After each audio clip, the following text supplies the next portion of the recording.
by this. They chose to come in, every one of us. Now, most of us have no clue as to why.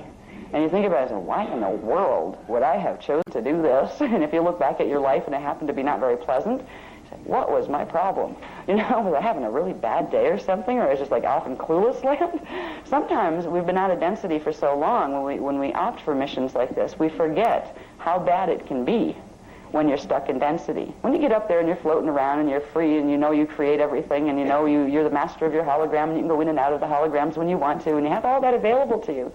It's like when a mother gives birth to a baby. When the baby first comes out, don't ask her to ever have another child. But after a year later, oh, wouldn't it be nice to have, little Joe have a brother or sister? Because you tend to forget how bad it felt when you were in the middle of it, right? Well, when you're an ascendant master person, and we all have that level of our identity still up in those frequencies, when you're up in those spaces and you make decisions to put part of yourself down here, you can be a little bit out of touch with how very real this illusionary hologram can be when we're stuck in it. And you can get very tired when you're roaming around bouncing off walls trying to figure out how to get out of your own hologram, because now that you're here, you decided it wasn't a good idea. Our race has been here in that situation like, oh no, what did we do? We agreed to take on these karmic patterns of these other races so we'd understand them better, heal them in ourselves, and then we would be able to heal them in those other races. That's why we got into this. We had good intentions. We underestimated how difficult this challenge would be, because it has been an awful challenge that lasted in terms of linear time progression much, much longer than anybody expected it to. Now, when we get back to our personal healing, it helps to know that in our Merkaba fields, just like in our DNA, just like in any other part of our anatomy, those reversals in the part of our templates that are twisted and reversed are holding a part of our consciousness, a part of the Manau consciousness, a part of the Ire, and a part of the Mane, and a part of all the other little pieces of the frequencies that hold consciousness.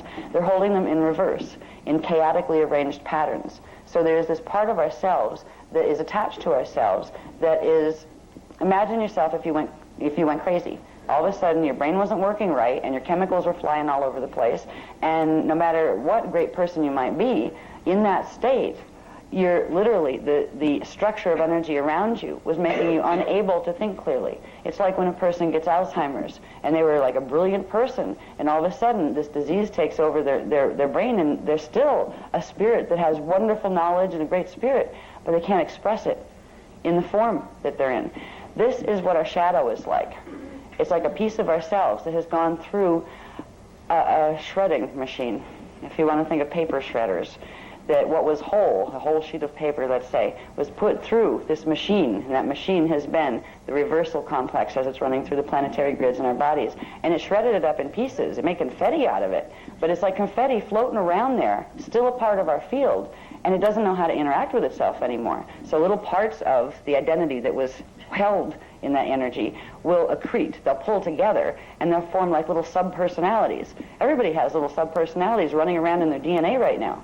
Parts of their shadow that are not integrated yet. And this is where we get a lot of confusing impulses. This is where we get that heart versus head thing. One wants to do one thing, one wants to do the other. This is where we get a lot of conflicting things in ourselves. This is where we get, and this was done purposely, there's a very specific pattern in the eye of the jackal implant in the grids that makes it so you will get an extra layer of polarity no matter what you think. So if you think a thought that normally you would just be able to have that thought go on its natural course, that thought will polarize, and you will literally get a part of yourself that says the opposite. One part says, I'm a spiritual being. The other part says, no, I'm not. I'm just immortal. That's nonsense. I mean, everybody goes through this usually in their wake-up cycle when the spirit and the ego have an issue with each other, because the ego is usually more in communication at first with the shadow aspect of identity. So you have your shadow through the emotional impulses talking to the ego saying, yeah, this is just the reality, this is the way out here. And you have your spirit saying, hello, there's other worlds. You're a part of other worlds. You have a soul. You have all these wonderful things about yourself. And the shadow says, that's a lie. I won't even believe that, because I know I'll just get disappointed. So you have this polarity happening. Every thought we think right now, our manifestation process has been so messed up by this extra polarization that every time we intend to create a good thought and we attempt to do it, we create a part of the good one, about one-third good thought, and you end up with 2/3 of its opposite. And what it's doing, it's sending our thought forms to parallel Earth, which is interesting, which means a part of our shadow is directly connected to parallel Earth. Parallel Earth right now is heading for pole shift that can't be stopped because it has gone under control of fallen angelics that decided to make their presence known publicly. All right, over there they had an ET invasion. And that was what was on the agenda for here. But we have made changes in our timeline compared to what at the same time that they went through that have already changed the potential outcome of what we'll experience. So hopefully we don't have to do that. But it doesn't change the fact that a part of our shadow lives on parallel Earth right now. There's a part of ourselves that's connected right to our DNA that has been hijacked and twisted and has a manifestation in parallel Earth. And that part of ourselves needs to come back and be integrated. Because if we can't integrate and reclaim that part of ourselves, we will not be able to fill in the frequencies that allow the Merkaba field to build. Which means we might not get sucked into parallel Earth and Phantom, because that's where parallel Earth is going into Phantom. But we will not be able to get out of here either. It means if this place went into pole shift or something, we would not be able to go through gates to get out. It means we would get fragmented here again, where we'd have to be awake here in the body again. Now, the shadow, in terms of Merkaba, you could imagine this as a nice rainbow-colored, spiraling field of energy. And this one spirals energy up from the Earth and sends it up and up and up and out. Okay, that's what your bottom one does. There's a part of this that actually, instead of being this way, there's like a part of this is actually turned the other way, where the point is up here, and the other part is here. And if you take half of this and flip it around and point it the other way, it makes a cube. It makes a square. And a square can't blend with the other frequencies that are coming in the cone shape from the top. Our shadow lives in this other little piece of our Merkaba that isn't integrated. It's literally the same frequencies of our Merkaba turned upside down in reverse. They're mathematical programs running in reverse. Where you're supposed to have D1, you'd have D11. That kind of thing, where it's totally inverted. Now, this is the part of ourself that holds that twist in consciousness, where every time you say, I'm going to have a good day today, I'm going to think positive thoughts, and the other side says, I'm going to think negative thoughts. So they're always in power struggle. That's where the power struggle is coming from. If you looked at it in terms of the auric field that would be around your body, that energy egg that's actually inside of these structures, these would be much bigger around you, but the paper was too small to show it. But the energy egg that you exist within, the auric field levels and the radial body levels, it would be like you have your regular egg, and then you have this other smaller egg, and it's smaller and shorter and more squashed down because the dimensional frequencies of 9 through 12 are missing out of it. So it's only a base 8 egg and a base 8 Merkaba that goes with it. Your shadow lives in those places. That's literally, it's made out of particles and units of about 5 dimensions worth of frequency right now. This affects us all the way up into our soul bodies, up into Tara. And if the activation of the reversals keeps going, it would also affect our Gaian bodies, which means our oversoul bodies that are in density 3. This is a big problem. This has been going on for a long time. It's not a little, oh dear, we have a little problem, let's go fix it. We've been trying to fix it for a long time. But now we have the technologies back on planet to be able to fix it. I've talked about it before in other workshops, but for the people who haven't heard any of it yet, the reason we can fix it now in this time frame is because for the first time since 208,216 BC, we have D12 frequency back on planet. That frequency could not run through Earth's stargates since there was a major crash during a stellar activation cycle, major pole shift and a whole bunch of other messes, where this planet could only run 10 dimensions of frequency, which means it could only run a base 10 program. It couldn't run 12 sub-frequency bands in each dimension level, which means it could not anchor the frequencies of the D12 Maharata Divine Blueprint. And since that time, we were cut off from being able to clear mutations out of the planetary grids and out of our own systems, because you couldn't bring in the D12 frequency that would reset the pattern to its natural divine blueprint. This is how it got so bad, because once that happened and once that was done, we progressively turned into a miasmic mess. The planet turned into a miasmic mess. And we, at this point, because certain things were successful that the guardian races have done, and because certain groups here woke up enough, even if they didn't understand the whole mission, to do the energy work with the grids that allowed the D12 frequency to anchor into the planet. And it took place on January 1st of the year 2000. That was the first time this Templar has been able to hold and run and receive D12 frequency. And that's when the Cathara healing program came out and all of that, because all of that is based on D12 frequency. These teachings couldn't even be used for the last 200,000 years. You couldn't build one of these Merkabas out here for the last 200,000 years, and you could barely build one of the base 8 ones because of the way the frequencies are. So we're in a state of renewal right now. We're in a state of a great cleansing getting ready to take place, a cleansing that will happen in our bodies and a cleansing that's going to happen on the planet, and that will look like I'm not sure what in the outside world. It may get rough, it may be very intense and dramatic, or it may actually move by rather smoothly. I wouldn't hold my breath waiting for that one, but I mean, we don't teach doom and gloom and fear and all that kind of stuff. It's useless to do that. But it's also useless to teach light, love, and cluelessness and teach people to expect, oh, yes, we're going to go through particle conversion, we're having a great cleansing, and everybody's going to wake up the next morning and go to work just like they did the day before, and everything will be just like it was. We're in the middle of a period of change, and those changes will probably be, at least in some ways, dramatic in the next 10 to 15-year period. It's not something to be frightened of. We don't have to go look forward to pole shift or anything like that. It's one of the potentials, not one of the ones the Guardians are trying to create. But if we build and repair our bodies and our Merkabas and get our consciousness back into our bodies, we will be able to move through whatever this period of cleansing in the world looks like. If it happens to go smooth and there's not much rocking and rolling, we'll be fine, and we'll also know what to do with ourselves and how to create more joy while we're here. It's about creating joy as well, because when you have the rest of you back into your body, you don't have that feeling of lack. You're not caught up in the money issue, because you know you can manifest what conditions you need to have the kind of experiences you want on the planet. And you know that if you don't have it, you're trying to teach yourself a lesson. So you just say, okay, self, what am I trying to teach me? Let's make this easy so I don't have to suffer. Now, if the best case scenario would be there would be no visible changes on the planet, except for maybe things would get happier. People start to like each other better, and everybody get along better, and there'd be less wars and less famine, and they'd get rid of the monetary system so they couldn't use it to manipulate and exploit people anymore. You think about the changes that would need to be here, that would need to, if you look at our world the way it is today, and realize that our world is moving into a return to its Christed society state. What do you think the level of change would be to get it from where it is now into a Christic society?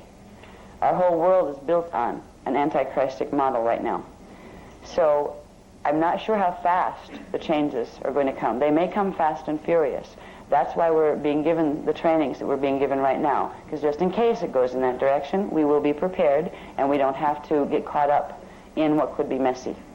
We will be able to use the Merkaba that we build, this Merkaba, to get where we need to go and to create a protection field within and around our bodies that we can walk through things that other people won't be able to walk through. Part of our training is learning to let go and not be attached to outside things right now, material things. You can enjoy them while you have them, but if you really need to have them, you need to have that nice house, that nice car, because it makes your ego feel good, because you feel like you're important because you drive a Jaguar. People that are in that space, they're going to be really sad when their Jaguars don't work anymore, because that type of combustion won't work anymore on the planet because new frequencies are here and things in the elemental kingdom don't work the way they used to. This is part of the things. I mean, there will be changes when this planet goes under full divine blueprint. When all those frequencies are fully activated, you wouldn't be able to do fossil fuel burning and things like that to generate energy. You would have free energy systems available. But the technologies that we have right now that are built upon the anti-Christic model of reversed electrical currents, our electricity right now is running the reversed currents like they are in the phantom matrix. When that gets fixed, our electrical devices that were built in order to handle that current aren't going to work. Right? So think about all the things that electricity does for us right now. I keep thinking the thing I'll miss most are my washer and dryer.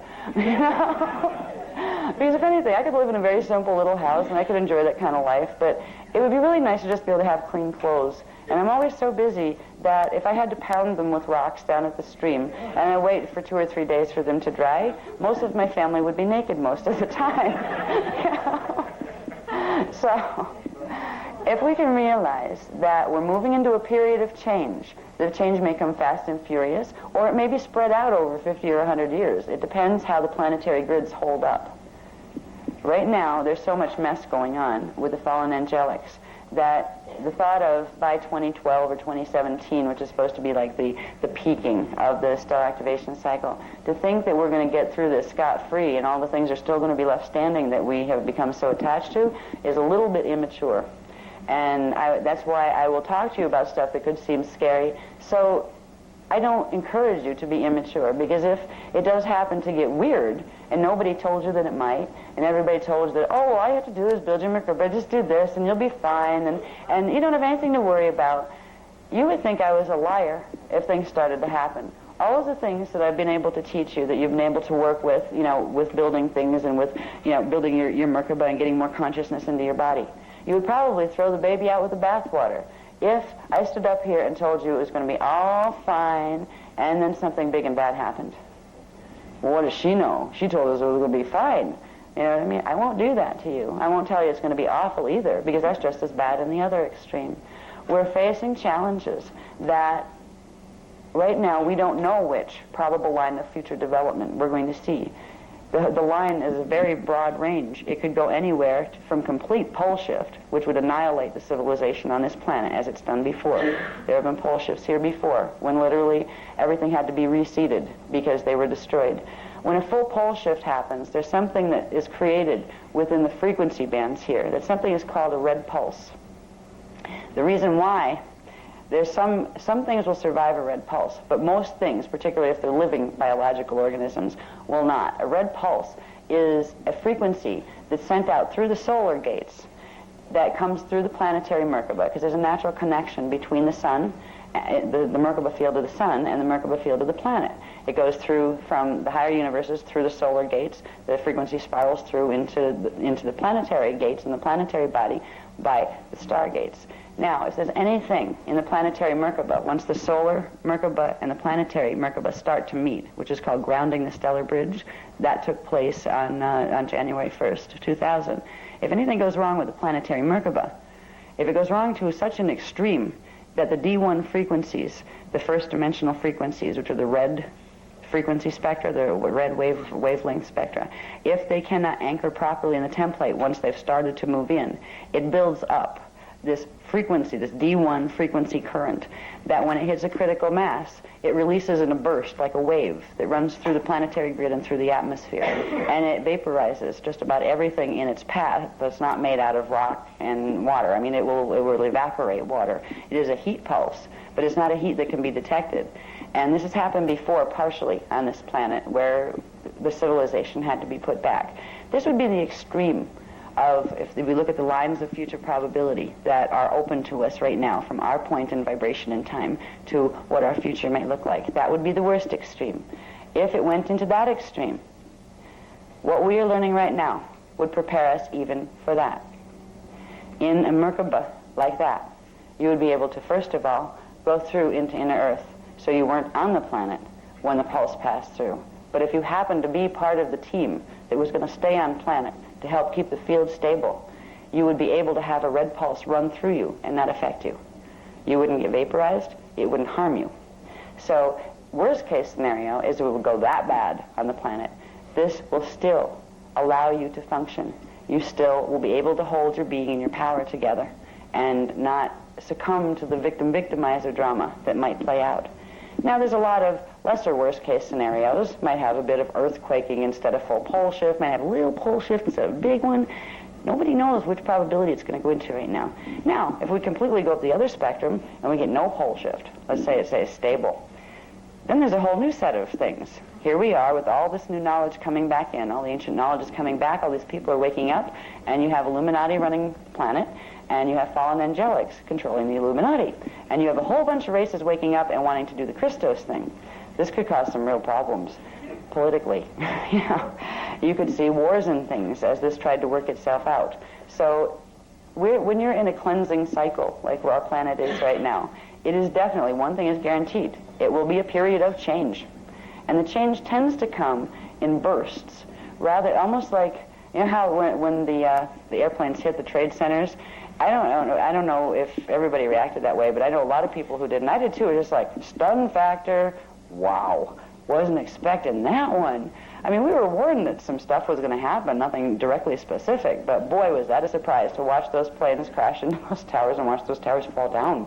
It was just the most amazing wake-up call. What happens with things like that are there will be energy currents of conflict that are building up and building up and building up, and there will be a point in time when they're focused to explode. In stellar activation cycle, that is amplified tremendously, where the ideas of one conflicting group with another, they build and build and build underneath the surface, and everything seems fine until that point where they hit a critical mass, and then they literally blow themselves into the manifest hologram, where you go, where did that come from? Wasn't expecting that. And you can really get shaken up by it when you see, wild political things taking place and things that, like, wait a minute, we're in America, you're not supposed to be able to do that here. Things are happening right now you're not supposed to be able to do here, according to our Constitution. If anybody's noticing, progressively, so we stay safe from terrorists, we're progressively handing over more and more of what used to be our constitutional freedoms. And this is just the beginning. And what's scary is most of the people think that's absolutely fine because they so very much believe, because there was such a great demonstration given, that we have to be afraid right now that they will hand any power they have over to the government as long as the government promises to keep them safe, because their fight or flight button was pushed. So we're watching stuff. We're watching part of the changes now. As we go into this course of the dance 4 courses, we're going to learn how to have joy in the middle of that anyway, and not to worry about it, not to be stupid about it, where you say, I'm going to be in denial and I'm going to pretend none of the bad stuff is ever going to happen. I'm just going to focus on the good stuff. And then you really have a fall when you find things like towers blowing up and weird government things happening, and maybe your country gets into war when you never thought it could happen. If you convince yourself that everything's light, love, and clueless space, that nothing bad could happen because angels and God are protecting us all, the Jewish people had believed this. They had believed their God would protect them during the Holocaust. The Jewish people know now that their God might have loved them, but it wasn't able to stop that. We're in a mass drama here. And if we handle ourselves well, we can move through it with grace, and we can move through it with joy. That's what the teachings are about here. The things we've learned about the attitudes. They're the beginning of learning how to make the mental shifts of perception. We're shifting our perceptual filters. We have perceptual filters, ideas, that really operate on a subconscious level, that we've been trained, not just in this life, we've adopted them from other lives too, as to what ideas we're going to look at reality through. That's why we can all look at, like, you can take 10 people, have them look at the same thing, and each one of them will have a different interpretation of what it means. You can, put them in front of a piece of art, and the art it can be anything from a traditional painting that, well, that's obvious, it's like a woman and a dog, and somebody else will say, oh, it's a woman and a dog, but look what's being expressed by her dress or the expression of her hands, the way they're holding the dog. And the other person looking at it like, yeah, right, We have different perceptual filters, so it gives us a different perception of reality. When we begin to do this growth process and we begin to work with our body parts and work to heal our Merkabas and heal our bodies, we're going to heal our minds too, which means we need to be willing to shift our perceptual filters if the ones we have aren't serving us. That means a willingness to let go of old ideas. Just if we can look at ideas like clothes or like Kleenex, it served you well when it was there and you needed it.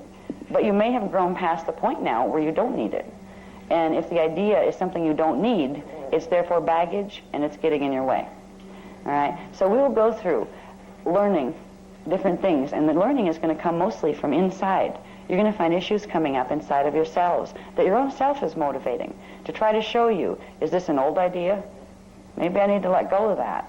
One of the best ways the self has of showing itself where it's stuck is to bring people into the hologram that model that pattern for you. The people you might have the most issues with, if you look at what's happening with them and look at why they're having an issue and why it's making itself an issue in your life, if you realize they're mirroring for you a pattern that you're having down inside someplace, there's some piece of it. It might not be the whole thing. It might just be a little bitty piece. But there's something that in you that allowed them to manifest in your hologram. And they're doing you a service by showing you that piece of you. So you can begin to say, okay, what beliefs was that about? What is this person thinking that's causing an issue here? Some part of me must be holding a similar idea. It might not be the exact one, but it's similar. And you start just putting out the question. You learn to ask the right questions. Okay, and the answer might not be here right now, but do I have some ideas that have anything to do with this person, that they're showing me something that I'm holding myself back with that I don't know? You need to be willing to look for those things in yourself, and when they come up, be willing to say, okay, I'm going to move past that now. I choose not to entertain that idea anymore. Just as important as understanding the structure of your body parts and your multidimensional identity, just as important of learning the keys to the kingdom, which are the geomancy codes. Geomancy is another word for a symbol code, a mathematical symbol code that is made of living consciousness. All right, so when I use the word geomancy, it's the same thing as the living symbol codes that we use. You may, oops, here we go again, excuse me. Wait a minute. I just got this just in, that was you. Hello. You're talking to me. Oh. That was a new one. Oh, I didn't. I'm getting on with it. Okay. Anyway, yeah. Anyway, we'll get on with the Mylars. I thought it was Ma. There's this really funny thing happening between us. We're starting to finish each other's sentences or saying things right before the other one was about to say it, and now we're starting to get the telepathic thing happening, and we're not trying. It's just emerging. You'll find some of this opening up more and more in your life too as you work with the codes. Okay, now, let's see. We'll move past that. So this is basically the Merkaba field anyway that we have to work with right now. We're going to be turning this shape into that shape as we progressively work with the codes. Now, when we get into the understanding Merkaba, I think I'm going to put the next one up that has the phases. The basic phases of Merkaba, some of you have heard this before, but the new people haven't, so I'll just cover it really quick. The phases of Merkaba. That means those spiraling currents of energy around your body. You have a big one down here that's called a harmonic Merkaba, and there's another harmonic Merkaba up in density 2, and another in density 3, another density 4. This is part of our anatomy. You have single-dimensional Merkabas, little tiny ones that work on each dimensional level, and 3 of those together forms a harmonic Merkaba. Now, for a general Merkaba field activation, where your Merkaba fields get turned into a Merkaba vehicle that has the capacity to change your atomic structure into light so you can move your body out of this time frame, they form by the combining of the harmonic Merkaba here, the dimension 1, 2, and 3, which is called the Nethra phase Merkaba, with the next spiral that points down here. This one's the electrical spiral. This one's the magnetic spiral. This one would combine with that one. Actually, this one moves up in frequency and combines. And that forms what's called a 6th-dimensional Merkaba. That's called the Hala phase Merkaba.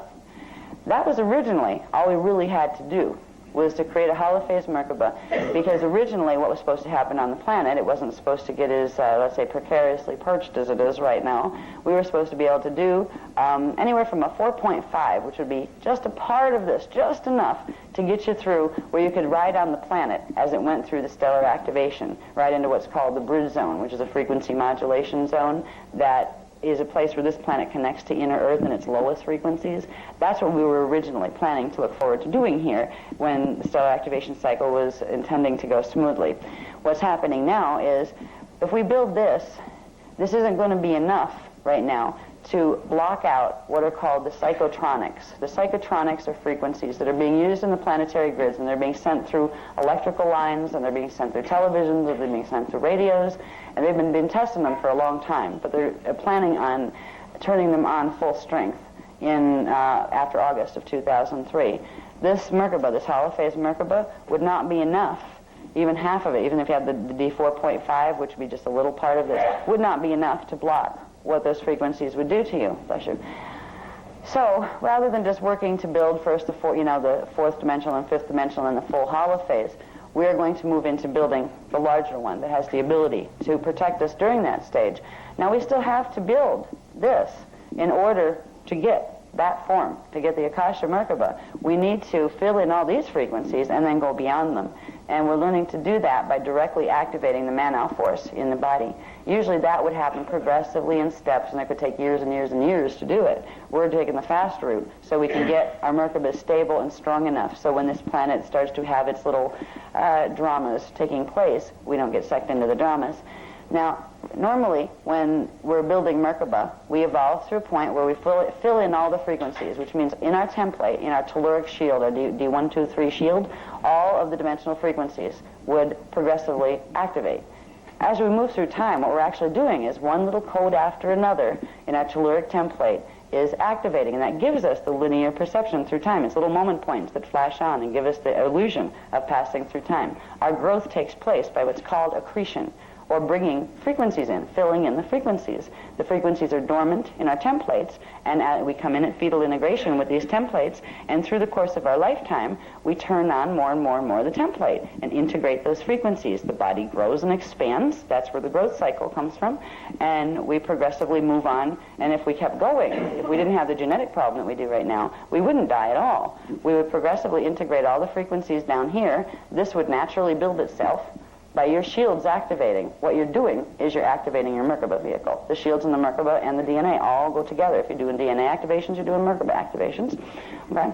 So we would normally go through our growth cycle here. This would fully fill out the frequencies, and it would naturally begin to climb in frequency where it began to integrate with this one up here, which is the soul body level. And we would normally start integrating these frequencies and see a linear course of time that would take us through time cycles that spiraled up here until we were completely out of density 1. That's the normal path of the slow path of evolution on the planet. Now, when we're doing the exercises to activate this Merkaba and fill in its frequencies, we're doing it so what could take lifetimes to accomplish, the frequency accretion, it would take lifetimes. We're doing it now, so we can literally accomplish in a year what it would have taken us several life cycles to do the other way. We have the right to do that. It's not that God said we had to be here for X amount of years and we're trying to change that. We chose how long we wanted to be here for, and we got hung up in a cycle that we've been here way past that deadline.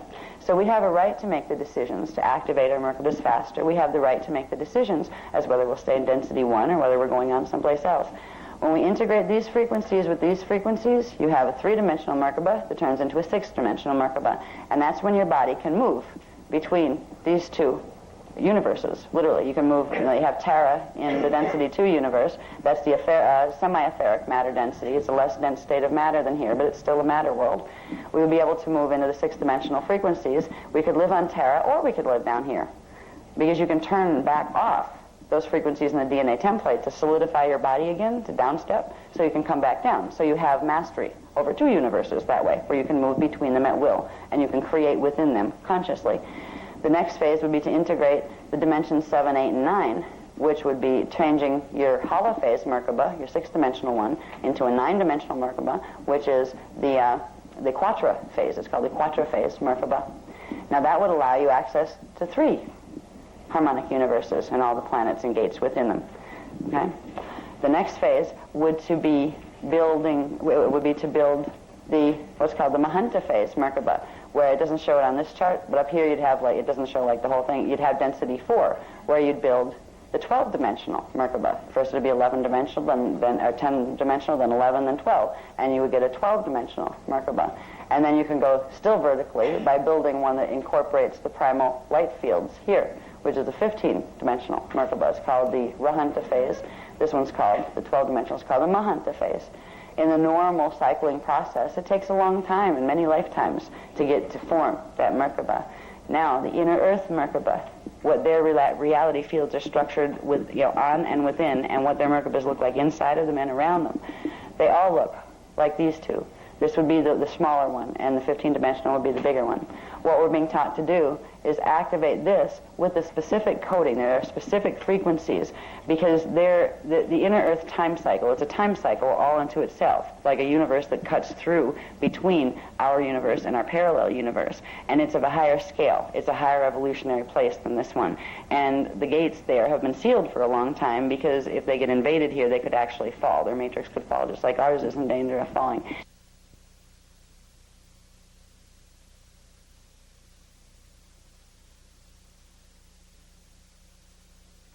That D12 Merkaba would be a simple one in their world. If they had a scale like this in their world, which they do, that D12 over on our side would be a holophase over on their side.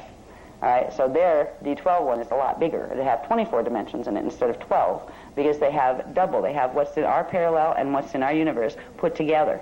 So they have like 24 stargates instead of 12 in their Cathara grids and those in their universal Cathara grids and those kind of things. In the process of building these, we activate DNA strands. This is a little diagram to show you DNA strands. Strands 1, 2, and 3 goes with dimensions 1, 2, and 3. As you bring these frequencies. These frequencies activate in your DNA, in your tribal shield, or in your telluric shield. That's what I was looking for. Your telluric shield. It brings into activation strand 1 template, which brings into activation strand 1 chemicals, which brings into activation this part of this Merkaba. See, these are all connected.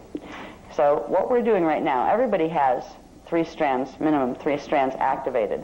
But instead of having, if you look at here, there's 12 little dots. There's 12 little base codes and 12 little acceleration codes in every DNA strand template. That gives us our natural double helix DNA configuration the way it's supposed to be. And we're supposed to have a minimum set of 12 double helix DNA strands. Those 12 would hold the frequencies of a full Mahanta phase Merkaba, which means we could at least go to D6 in the inner Earth time cycle. What's happening right now is instead of having 12 of these little codes activating in our strands that are even activated, right now we have 4 in each, because they have turned off. They literally completely turned off the codes that would correspond to dimensions and sub-frequency bands, 9 through 12, and then the remaining 8, they turned half off. So we literally are running around with half codes in our DNA that broke our chromosomes down and all of that thing we talked about yesterday, how the chromosomes are built on things called vector codes. They're different from vecca. They're called vector codes. They control the time vector flash lines that keep us in our physical bodies in one particular time cycle. Out of 12 vector codes that were supposed to form each chromosome, you had 9 through 12 turned off, and you had the remaining 8 cut in half and half turned off, and the other half reversed. So this mutation that we're carrying is very, very deep, and it's very personal. You can't decide, yeah, I don't want to be a part of this work because I don't like what it's saying, so I'm going to go pretend it doesn't exist. You're still going to go home with what you came in with, which is a base 4 genetic mutation that makes a base 4 Merkaba mutation that stops you from being able to build any of these. You can't even enter a beginning of a holophase if you don't have at least these 3 strands having the 12 dimensional frequencies. Now, if you want to go to Phantom Earth, all you need is 8. All you need is 8 of those codes turned on in reverse order, and that will build a shorter version of this. It won't have 12 subharmonics. It'll be smaller. And it can link with the same type of one that's in Phantom Earth. That would only have 8 subfrequencies. That's what's being tried. That's what's happening on the planet right now as far as the Merkaba teachings that are being, and I have no problem talking about the people who are teaching stuff, okay? Now, the people themselves, the people who are teaching other ascension programs that we choose to have a difference of opinion with, I have nothing against those people. Half the time, the people don't realize, because what they're doing is they're channeling and they're listening to beings from other places. Now, there's one being I have a gripe with, because it's one of the greatest liars since the person took a fall, and that's Thoth. The Thoth teachings are all about creating a nice 8th sub-frequency band Merkaba so you can get yourself right into Phantom. And they're done with an arrogance and a supremacy and elitist attitude. This is, we've got the best information on the planet. And it's such a form of trickery. It's good if we become aware, and the people who are in communication with Thoth or who are working those systems, I don't hold them directly accountable for what they're doing and what they're teaching people to do, because most of the time they don't know, they don't realize themselves. Thoth didn't point out to them, excuse me, by the way, we're going to get people into Phantom, okay? No, they got suckered too. They got told that, oh, this is how you ascend. So they listened and they teach what they know. And we're in a position now where what you're learning now, if you have other metaphysical friends that are into like Archangel Michael or the Thoth stuff, you're going to have some real differences of opinion if you happen to believe the things that you're learning here, because they're teaching you that you don't need to know any of this stuff, because if you do, you're not going to be able to get hijacked into Phantom, and that's their objective. So anyway, we're building our Merkabas. We will build these frequencies in, but we will do it in an accelerated form with the specialized coding that allows us to go into and stay within the inner Earth timeline. So we'll not only be building this, clearing out the DNA so we can build this, but we'll be building this with its additional frequencies at the same time. Now, I haven't had time to get, because this stuff was just new, to get a graph to put up, and there is a graph, a drawing of this new style of Merkaba that's in the books that you're going to be able to go home with. I didn't have time to get it on a Mylar yet. I don't think, they didn't come back yet, did they? Or did they, with the Mylars?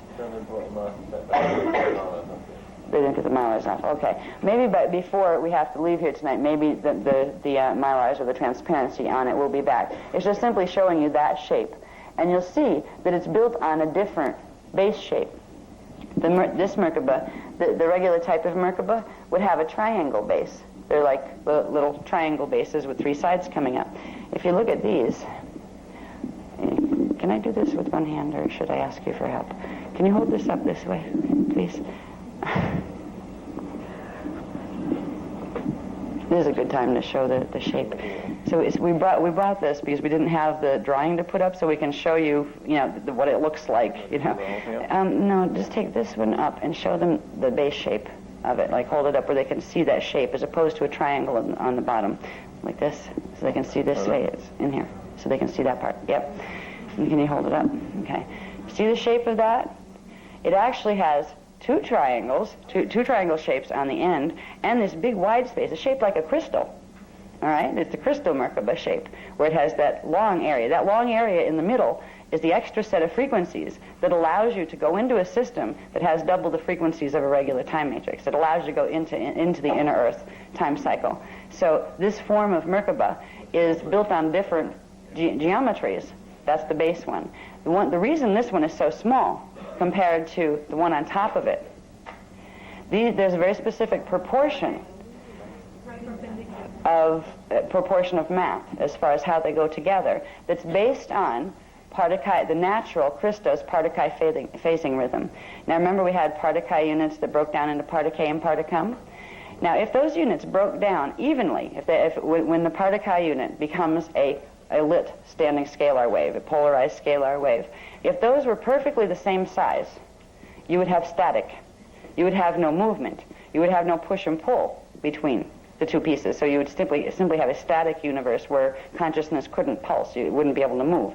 Partakai, when a Partakai breaks down into a Partakai and Partakam, it breaks down into a ratio of 33 1/3 thrust electrical, which goes in one direction, which rotates clockwise, okay, like clockwise thrust, and 11 2/3 thrust magnetic. So literally, that is the Christos imprint as far as Merkaba spin, because Partakai phasing rhythm is the same rhythm your consciousness is going to pulse into manifestation on, is the same rhythm that your Merkabas are going to spin at. The natural spin for a Merkaba down here, for when we're just dealing with even the six-dimensional ones, the ones that most people are activating right now, the pieces of which they're trying to activate right now, you would have a natural on top, which is the electrical one that feeds frequency down in, it feeds the mana down into your body systems. That would be a 33 1/3 clockwise spin. The bottom one would be an 11 2/3 counterclockwise spin, because it's reflecting the natural Partakai phasing rhythm. Okay? Now, this one gets really interesting. The proportions in this, and why its shape's so funny, where you got this big top and you got this little skinny bottom. It's like an umbrella. This one is based on those same ratios. So when you're making the top piece compared to the bottom piece, you have to take those proportions and mathematically figure how big would one be, what is the proportion between them, and how big would one be following that proportion in relation to the other, and cut your pieces when you're making one like this, cutting your pieces the same size. Now you will naturally grow one of these when you get your DNA and your forces working right way in the body, but it's a very specific proportion that's based completely on the natural Christos Partakai phasing rhythm. That is the natural speed for Merkabas, the way they're supposed to spin, that allows them to create the accelerations or decelerations that would allow the Merkaba to bring the form within it up and down through the 12-dimensional scale. If your Merkaba can't spin fast enough because it doesn't have some of the frequencies in it, it's not going to be able to make the climb in frequency up to the next harmonic or the next harmonic. So when things are not built on the natural Partakai phasing rhythm of 33 1/3 over 11 2/3, they're not going to be a complete Merkaba. The Merkaba, reverse Merkaba, that it has to do with the phantom matrix, runs on a 34 magnetic over 21 electrical. Yeah, that is a complete inversion of what a Merkaba is supposed to do.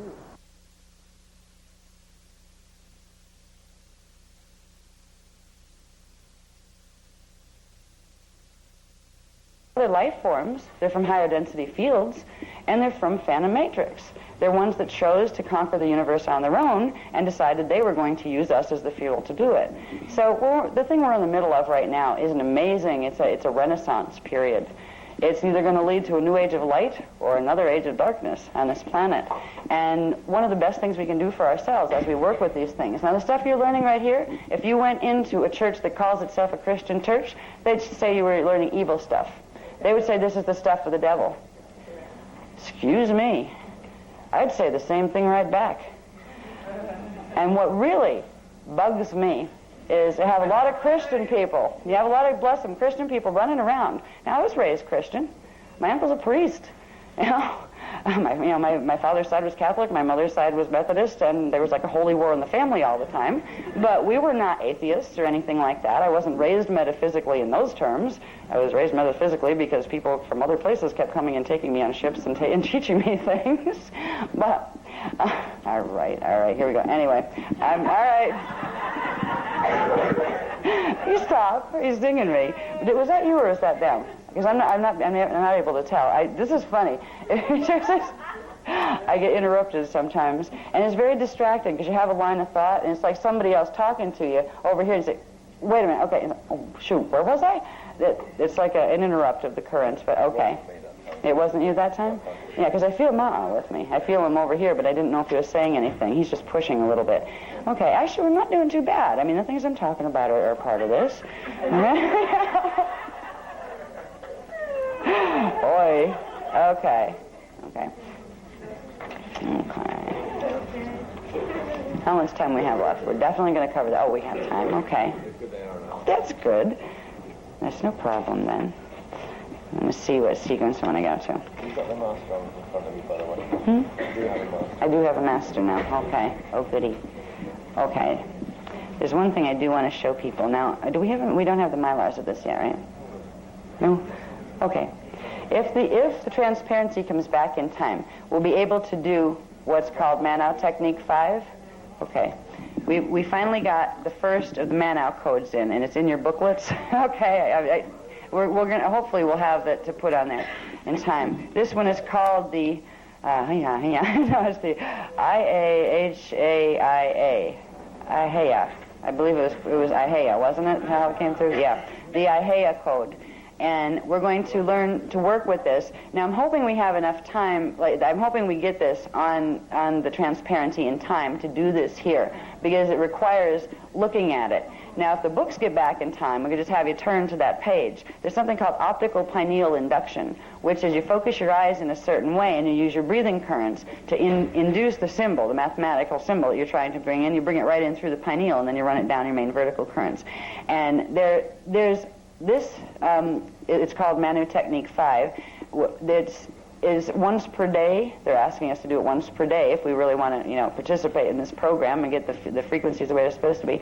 And prior to any general salutations work or Akasha Manu salutations like the one we did this afternoon or any RRT work, we simply would do a Maharic Insta-Seal. Now, for those who don't know the Insta-Seal or the Quick Seal, there's also a pack in the back of your packages that you're going to get. And this is good for the people who already know the stuff, but you have to train somebody else that doesn't, that you're in that position.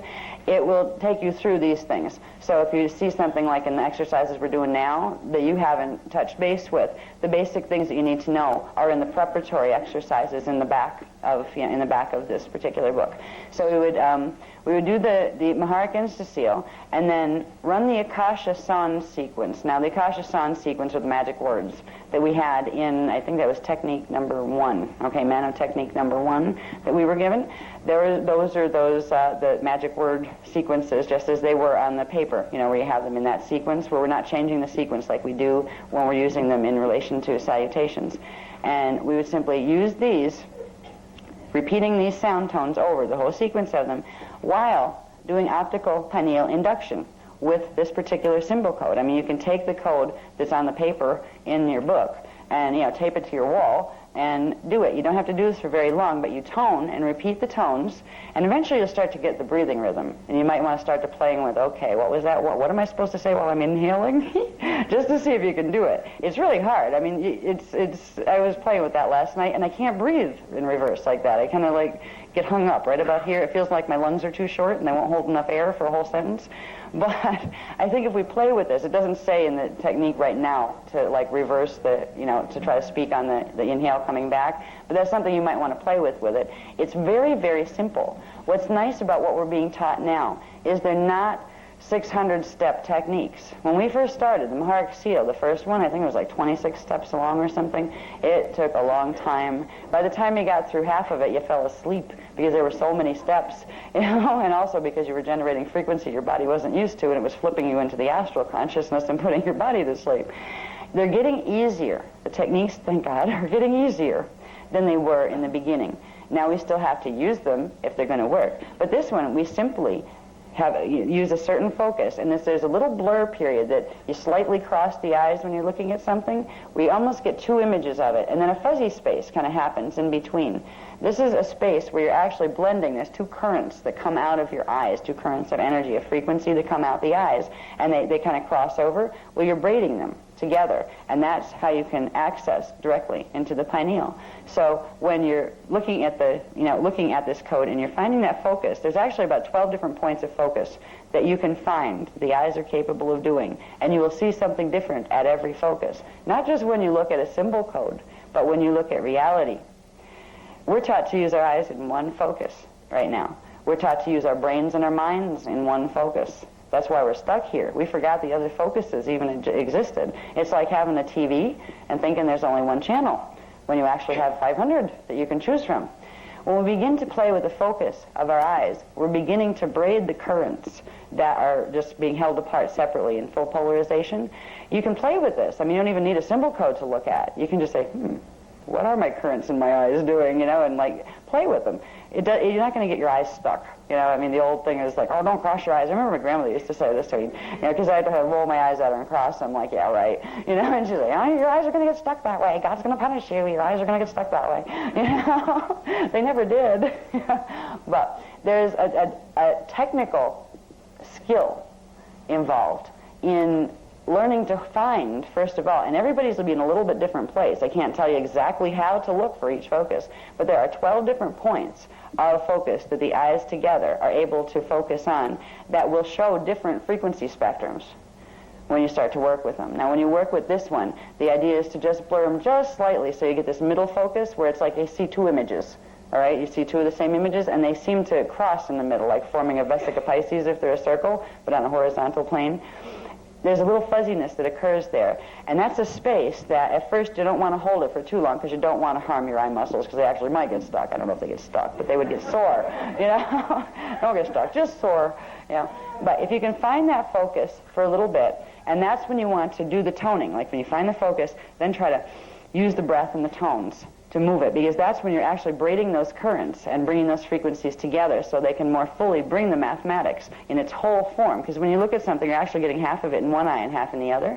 You're getting a piece of each holographic pattern that you look at. When you look at something, you're getting a piece of it into the brain, into the pineal, through each eye. When you do that blurred focus, you're actually bringing it together into one beam of consciousness, and it's more powerful than the smaller beams of consciousness that come out directly. So this exercise would be used with the exercise, it would be used right before you did the exercise that we did on the beach, which was the Akasha Manu salutation, where we use the tones to activate the Mani, the Manau, and the Ure in our bodies to begin that process. There's another part of working with these Vecca codes, and that's the part that we didn't cover on the beach, and that's the Sariyas. Now the Sariyas we're just going to learn how to do, beginning. There's introduction to what the Sariyas are. They're the postures, the ways to move energy, literally move the body while you're doing tones and while you're spinning. You also don't have to do it while you're spinning. You can do it.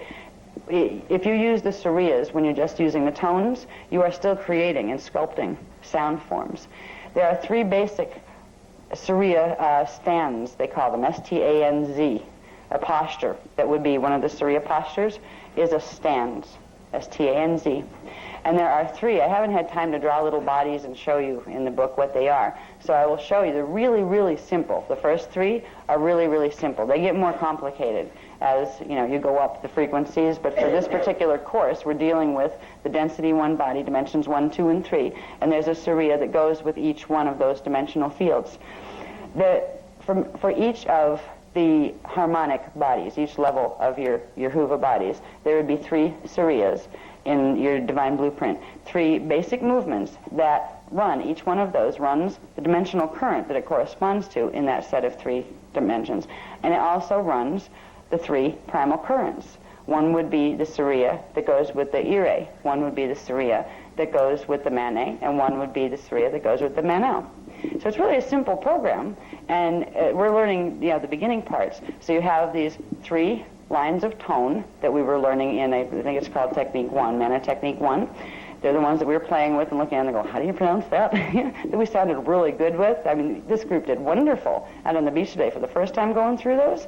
It was needed, and I was getting a little prickly as my hairs were standing up on my arms and stuff because the frequencies you were actually making the frequencies happen. And that's pretty good for the first time of trying to stumble through something with that many syllables in it that doesn't form a word you'd recognize.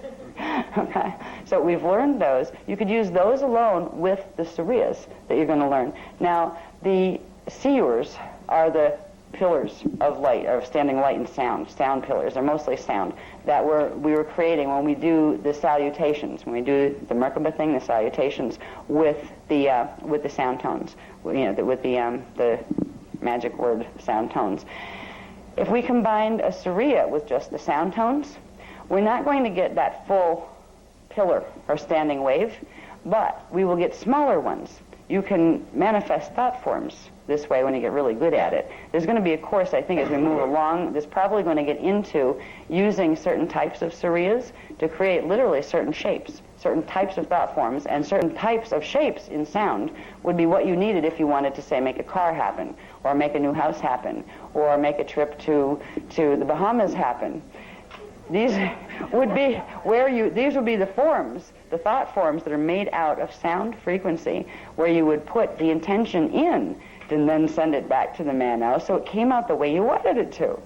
Before we can get to that class, and they won't even give us the information of exactly how to do that until we first use this information. Because right now, if we were told exactly how to make a car happen, how to make a house happen, how to make certain things happen, the reversals that we're carrying would create a third of what we want and 2/3 of what we don't want. And it would send another part of us to Phantom. Right now, every time we breathe, another little bit of our energy gets sent to Phantom. And that's been going on for 25,500 years. Slowly, piece by piece, molecule by molecule, we're being fed into Phantom Matrix. Yeah. It's scary. I mean, every time you breathe, one part of you stays here and another part goes that way. And that's the part that's pulling on you. That's the part that's giving you urges and thoughts that you don't really want to have, and attachments to things that you don't want to have. Like people that get into these relationships, for instance, like abusive relationships where, they're like bopping each other off walls and really in the victim-victimizer thing. Most people get stuck in these relationships because one or both of them has the shadow running the show. Their shadow is literally drawing to them the things that will feed the reversals, that will hamper them, that will make sure that they stay in Phantom, the things that are sapping the life force out of them, the shadow will be attracted to. And we all have a little bit of this in it, be it the chocolate cake that looks so good even though we know we shouldn't eat it, to the horrible relationship we allow ourselves to get into, to the point where we're so abused that we have to do something to get ourselves out. All of these things are feeding us piece by piece down into Phantom Matrix because our shadow is pulling us down. If we were to have our manifestation skills given back to us right now, without first having the skills to get ourselves clear, we would feed ourselves right down in the Phantom Matrix. You don't want to learn how to manifest things immediately with thought until you have a clear thought manifester to do it through. If you're going to lose part of your thought form every time you consciously try to focus energy and create something, you're better off learning how to fix the machine, the thought generation machine, which is your being, before you take that power back. The power will work naturally. It's still working now. Right now, we keep feeding the other side, even though we don't want to, because we didn't even understand the process. But most people right now, if they were given the keys to here's how you go manifest anything, there's a part of the shadow that would say, oh boy, and all of those things that the shadow felt it lacked regardless of whether it might be in divine right order right now, to make them happen, it would be such an urge for the shadow to come up and grab that knowledge and that power and try to make things happen that would harm it, and it would also harm the overall plan. So we're going to be led into manifestation skills, but we're going to be led into them very responsibly, where we're going to learn to clear ourselves. We're going to learn to heal the things that get into reversals. We're going to learn to integrate our shadow. So then when we do regain that power, when that is given back to us, the knowledge of how to, the power is with us. We just forgot how to use it. It's like looking at a light switch and not remembering what it does. And you can study it for a while, and you look at it stick out at different angles, and you poke out, what might that do? This is what it's like when we get our manifestation powers back. They're with us all the time, but we forgot how to turn on the light switch. We forgot what it did and what it meant. We will get them back, but we'll get them back in a very responsible way. Okay, now, let's see, where do I want to go from here? If I was working on Mylars, I know where I'd go, but we're not there yet. Okay. Certain things. This is the one I want to show you too. You also, in your books, you'll have a drawing, a diagram that shows you the shape of that Merkaba, and you can see the six-sided thing that it's drawn on. It's not exactly a traditional, what do they call those six-sided things, hexagons? It's not a traditional hexagon. It has the stretch part in the middle, and that's the proportions that go with, the inner earth frequencies.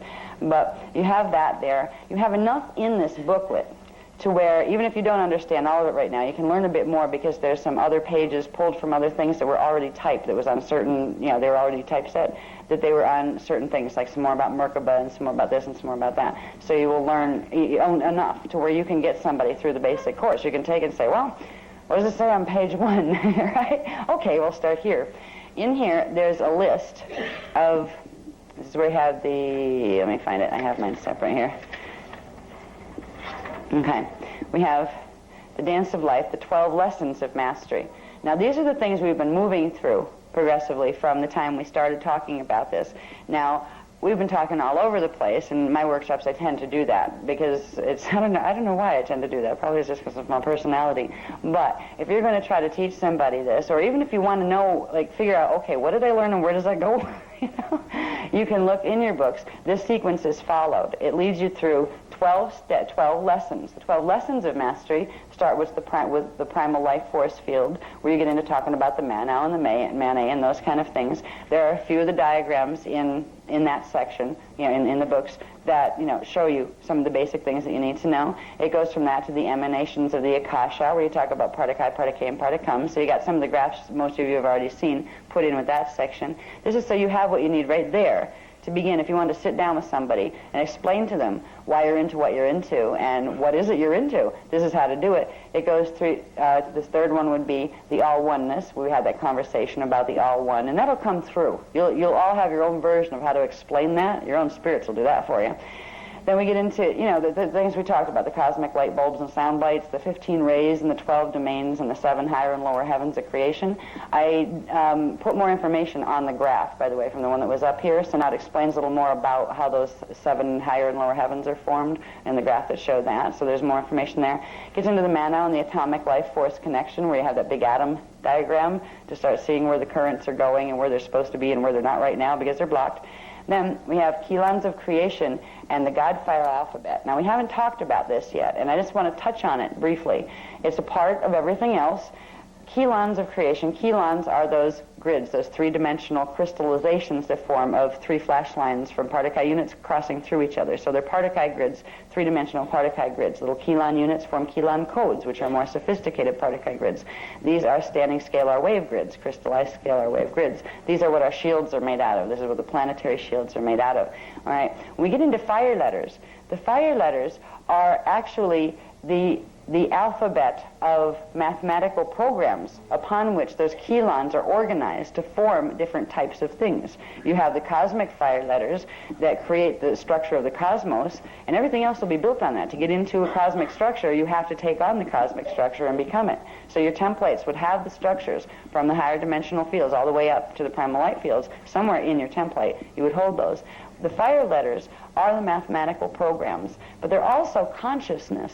They're part of the Manau, the Mane, and the Ire that take on the form, eternally take on the form of these mathematical programs. They are the consciousness that chooses, that allows for the manifestation to happen. The mathematics aren't dead and just numbers on a paper. They are literally a consciousness that holds this cognition and this intention to create. And it is through using the fire letters. We have fire letters in our DNA. That means we have consciousness in our DNA. We have the primal force consciousness right in our DNA templates, right in our shield templates. The fire letters of the DNA correspond directly to the fire letters of each dimensional structure. Now, in each dimension, we've talked about briefly, in the dimensional structure, each dimension has a set of 12 sub-frequency bands, and there are 12 full dimensions, which are 12 sets of 12 full sets of 12 sub-frequency bands in the D12 divine blueprint, and there's another set that goes up with that second Cathara grid that goes up into the primal light fields and the primal sound fields and up into the Akasha. When we're dealing with fire letters, they would be the specific mathematical programs for each dimension, for each subharmonic in each dimension that holds the specific flash line rhythm. That mathematical, that's a piece of consciousness that is assigned, has assigned itself to making sure those pulses of consciousness pulse in just that way, at just that angle, in order to keep the dimensional structure alive. All right. The fire letters are also, the term is used to refer to the parts of the DNA that correspond directly to that dimensional structure. And to fire a fire letter, they call them fire letters because they turn into standing scalar waves once they're turned on. And when they're just in their vibrational state, in their sound state, they're just dormant units of potential. But when they turn on, they fire, and they turn into standing scalar waves and come into manifestation, which means they bring the chemical properties or the hologram properties that go with that mathematical program into manifestation. When we are working with DNA activation, we're working with fire letter activation. There are fire letters and fire letter sequences. I believe each DNA strand has 12 fire letters, which equals one fire letter sequence. And a 12-strand DNA pattern would have 12 fire letter sequences, or 144 fire letters. This is the structure of the dimensional system. Now all beings have that full structure in their DNA templates. There are beings that would have to literally drop their bodies, and the bodies would go back into the earth field to move their consciousness onto a larger structure in order to ascend. But humans and indigos were created with the full 12-dimensional or higher scale encoded in. That means they have a minimum of 144 fire letters in the DNA template. If it was working properly, the fire letters, this pattern of fire letters in the DNA template would create for each strand, there would be 12 chromosomes. 12 full chromosomes for a 12-strand pattern, you would have 144 chromosomes. So a fire letter can be looked at as the blueprint for the chromosomes as well. But it's not just DNA that has fire letters. Every manifest thing has a template, a scalar grid that holds a specific set of mathematics that allows it to come in to manifestation. So this table has a set of fire letters. They don't work in the same way that our fire letters do in a biological, living biological form, but they're still fire letters that hold its form together within the hologram. Now, there's another word that goes with fire letters, which is the word geomancies that I've used before. The geomancies are the mathematical programs of consciousness themselves. They are living symbol forms. What's really interesting is when you begin to meet things like the Akasha, you meet it, you see it. It looks like a code. It looks like the code you see on the paper, but it starts to communicate with you. Says, hello. Yeah. By the way, you didn't know I was a who as well as an it, did you? You know? These are portions of the God consciousness that literally exist in the form. If we were to see them, they came down to Earth and visit us right now in our reality field, they would look like massive living light forms of geometrical shapes of all sorts and kinds. There's all sorts of different ones. The geomancies are the programs that go with the fire letters. If you were to take a fire letter and you could translate it one way into mathematics, you could translate it another way into line, into flash lines. And then if you freeze frame those flash lines, what would they look like? You get a symbol code, the geomancies. So really, the consciousness of the fire letters and the geomancies are the same things. But we use the geomantic symbols, the images of that portions of the God consciousness, in order to trigger the activation of the other part of itself that's in the DNA template or in the Merkaba. The Merkaba is directly related to the DNA template, so fire letters are what set the Merkaba in motion. So I wanted you to be familiar with the term fire letters a little bit. So especially when you come across it in other works, we don't focus on just fire letter activation, because we're trying to give you technologies that you can do all of these things at the same time. You're activating your shields, you're activating your DNA, you're clearing your DNA, you're activating your radial body, and you're activating your Merkaba all at the same time. And if you understand how the pieces fit together, that makes sense. And if you don't, you're just going to go, huh? How am I doing that? So fire letters is a thing that you'll talk about very briefly.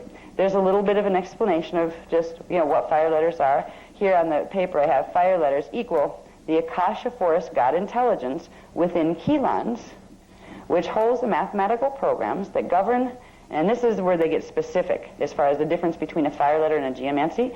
The fire letters hold the flashline rhythm programs, how fast and how strong the consciousness pulses will be.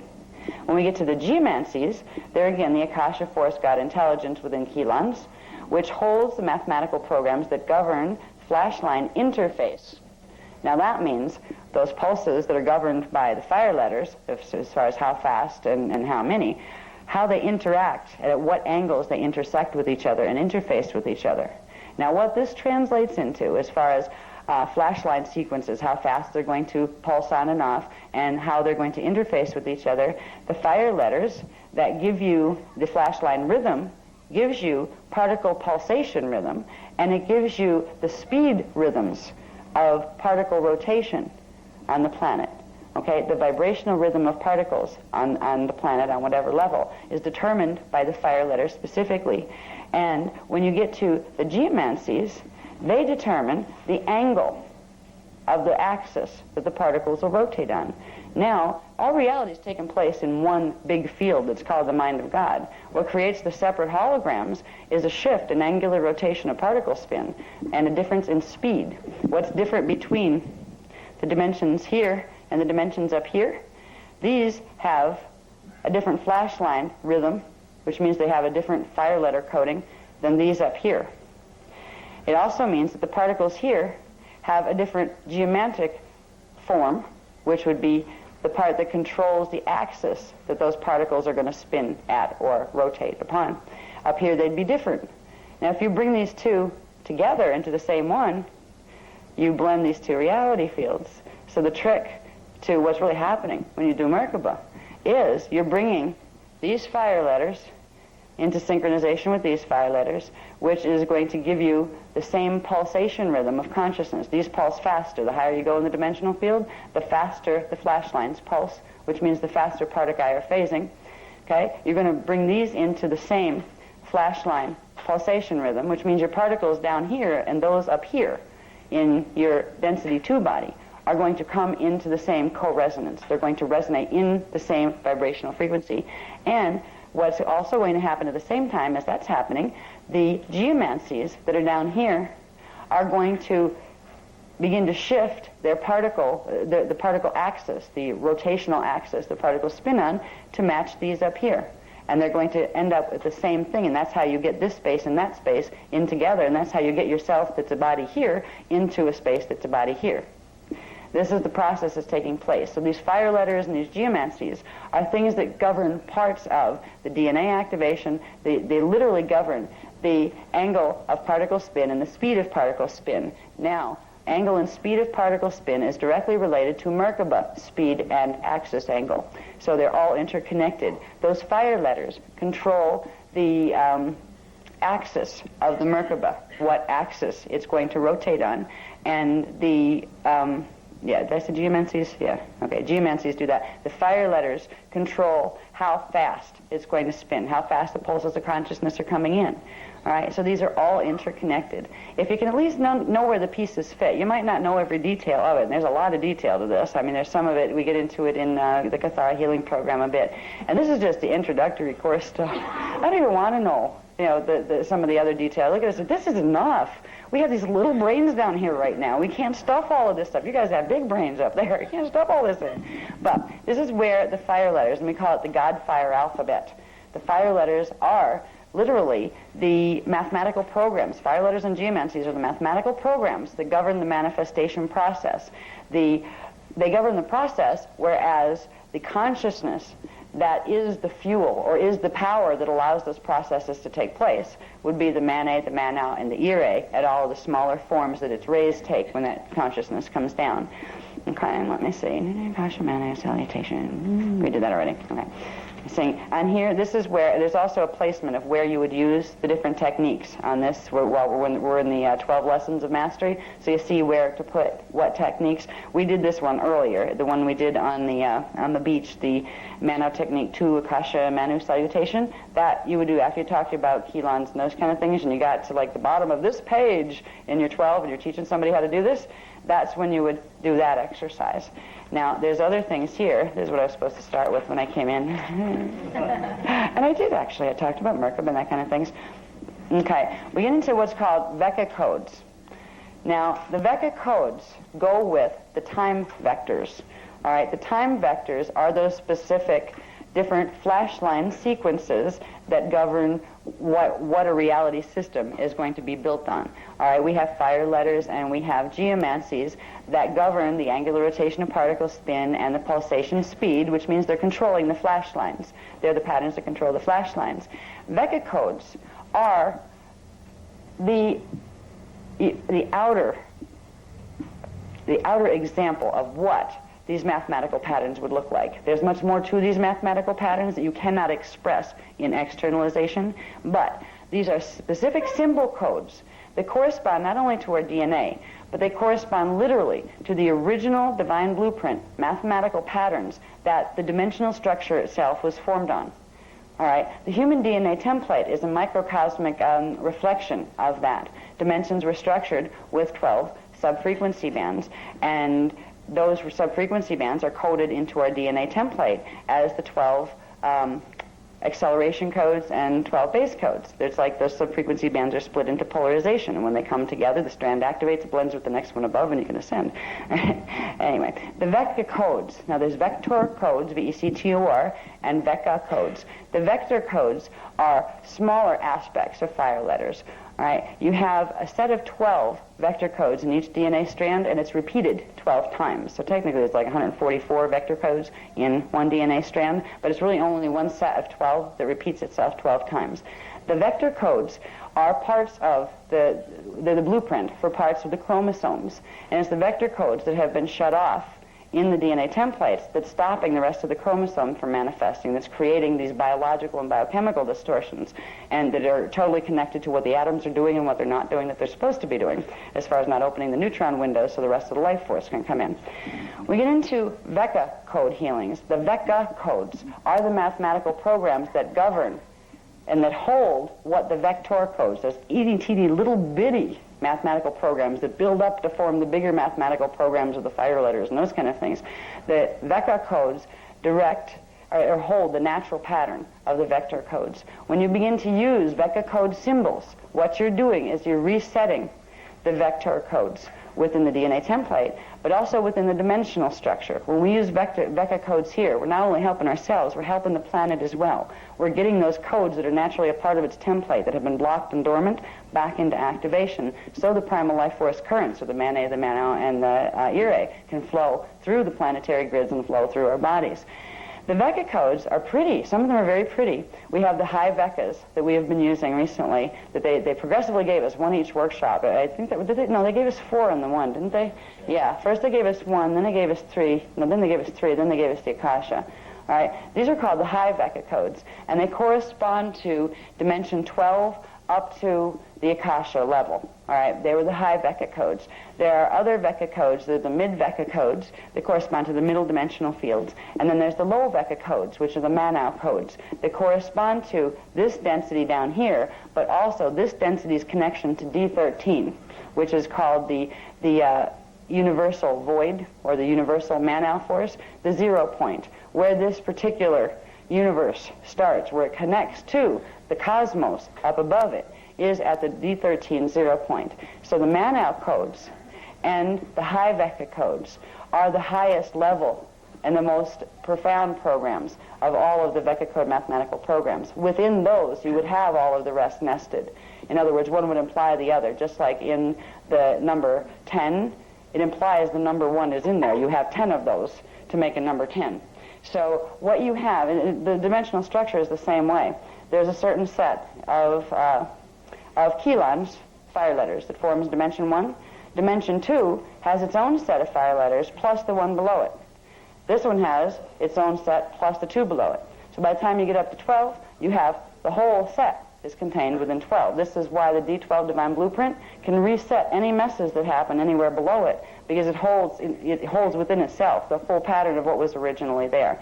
The Vecca codes are meant to do this for us and for our bodies. When we work with Vecca codes, we are resetting the radio body levels. We are resetting the vector codes down in the core of the chromosomes. So there's all related, and Vecca codes are one of the easiest things to do. They're just like the things we've been talking about, where you have a set of tones and you have an image. You have its light version. The image is its translation into light. All right, when you see something out here, that is a trion translation. It's coming in from the light fields. It's a Manet translation. When you are hearing something, or the tone, the things we do in tones, they are affecting the miage field, or the sound fields. So we're progressively, by using very simple exercises, we're accomplishing very sophisticated dynamics. Now in these workshops, we take the time to try to explain exactly what those dynamics are to you. We don't just treat you like sheep and say, okay, just do this. You know, here's this pretty picture, look at this, cross your eyes when you look at this, and then tone this. Okay.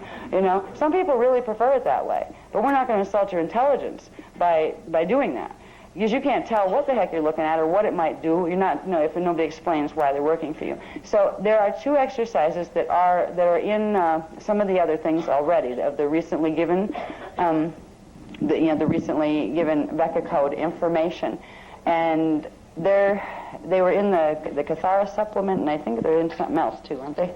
But they're in this package too anyway, because there are 5 altogether. There are 5 techniques in here, plus the preliminary techniques that if you're going to teach somebody and you haven't been doing any of these techniques, or if you have just, you know, you've not done Maharic Seal and you just got into this course, you would start with the preliminaries in the back of the book, literally. We'd go through those for a month, and that will help you activate enough frequency in your body where you can use Vecca codes. Because if you try to go into Vecca codes cold, where you haven't done Maharic Seal and you haven't been working with some of the other technologies first to get the DNA jump started, the Vecca codes won't activate.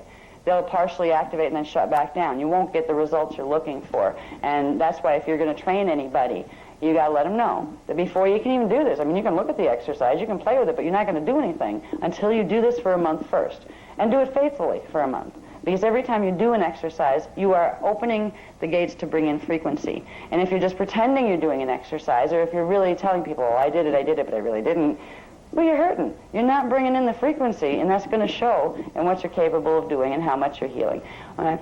So these 5 exercises together, which is those 2 plus the 2 we already talked about, the 2 Mana exercises, and let's see, what was the last one? The 5th one was the one where we used the code I'm having a hard time pronouncing, the IAHEA. It's pronounced the IAHEA code, which was the one that we held up to you that we still don't have a Mylar yet for, do we? We're going to use these 5 exercises in the process of the things you would do on a daily or close to daily basis. There's a very simple sequence at the end of this that is the explanation of what if you can do something right now on a daily basis that's not going to take up your whole day, where you can still live while you do it. Because I mean, you could do technique from now until eternity the way it's going. We get into the 12 actions of mastery that we're talked about. And these are 12 basic things that you could do on a daily basis, and some of them are very quick. And some of them are not just using codes. There's a couple extra things that will help you with your activations processes. And I want to read these. These are in your book as well. This is the last thing I pulled off the computer, so this is the one that made me the most late. But it was worth it, yes? I'm sorry, I'm going to risk asking a dumb question. Is there a way you can describe visually what angular rotation of particle spin looks like and how that interrelates with itself? I have a visual of a flashlight sequence, but I'm trying to visualize particles. Okay. Well, if you look at flash lines that are pulses of consciousness that are made out of these currents of primal life force energy that break themselves down into units. Remember we talked about myons, dions, trions, and all those other ons that become electrons, protons, and neutrons? What you're dealing with is both particle and wave form of energies, that these pulses of consciousness turn into, okay, these pulses of consciousness that are flash lines, when they come into manifestation and flash on, turn into a particle or subatomic particle base. Now those things, an angular rotation of particle spin, would be particles, first of all, they pulse and they spin. I mean, even science knows this. When they do particle acceleration, they accelerate the spin of, say, electrons around the nucleus in cells, and it makes different things happen in the cells. So we're dealing about, when we talk about angular rotation of particle spin, it's the angle of the axis upon which particles rotate, where that rotation, there's an axis in there. Now that axis is very hard to see unless you're comparing it to another axis that's different, which you're not going to see, so it's very hard to compare the two. All right? Now, right now, we see particles that have an angular rotation of particle spin axis that are all the same. If there was a different angular rotation of particle spin axis, we wouldn't see it here. It would be in another dimension or another universe. All right? Now, when you're looking at it from above and realizing that all these things coexist, you can look at the relationships, where what are they doing between each other. Like, okay, you can say, all right, particles are doing this over here, and they have their, what it's talking about is their Merkaba fields. If you look at every little atom as, okay, let's say it's a circle of energy, almost like a tiny version of your Hoover bodies around you with a Merkaba field that's creating it. If you get into Merkaba field, it's easier to understand the axis of rotation because you have that cone shape, right? Where that points would be the axis. All right, that creates a vertical axis upon which that sphere of energy, or that elliptical sphere of energy that's the form constant, will form upon. All right, so you have the axis formed by the Merkabas, and inside that you have the form constant where things are going to manifest, be it a person's body or a person's cell. When we're dealing with angular rotation of particle spin, there are different rotational axes that create within the same space separate reality fields, where a particle here would also appear there, but it would be different, something different else in another universe. If you wanted to move your body here, what you need to do is change the rotational speed, the pulsation rhythm of your Merkaba and the particles that it controls, and you need to change your axis. Depending on where you want to go is where you would shift your axis to. Particles do this too on the subatomic level. These things are working. So I think that's the best explanation I can give you right now. There's probably more, and there's stuff in, have you read Cathara yet, the Cathara manual? All right, because that gets into some of that too, and the Templar manual gets into pieces of that. There's a lot more to it, but think of angular rotation of particle spin as every one of your particles has little Merkaba fields, okay? And what is that axis doing? Is it an axis running vertically? Is it pointing this way? Is it pointing this way? Now, the way dimensions are structured, I will add this, the way dimensions are structured, there is a 90-degree shift in angular rotation of particle spin between here and parallel here, all right? Earth and parallel Earth, any of the parallel systems. You have this time matrix, and it's parallel. One runs this way, and one runs this way, horizontally. In between them, at a 45-degree shift of angular rotation of particle spin, that is where you have that transharmonic time matrix. That's where you have the inner Earth line. So particle spin and the angular axis becomes very important if you want to find out how to get your body to another place. If you don't want to stay in this universe and you want to go to parallel, you would shift certain things, and you would shift them at a 90-degree shift. You would shift your Merkaba into a 90-degree shift and change its particle pulsation rhythm by accelerating the particles here by increasing the spin rate, which would change the axis.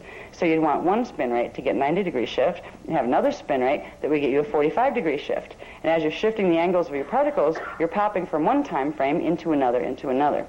All right, so this is where the angular rotation of particle spin comes in. It has to do with being able to hop timelines, because time cycles and timelines and dimensions and harmonic universes all exist in the same space, which is no space, but they exist at a different pulsation speed, and they have a different angle as far as if their Merkaba is the key to the formation of everything, be it a universe or a cell.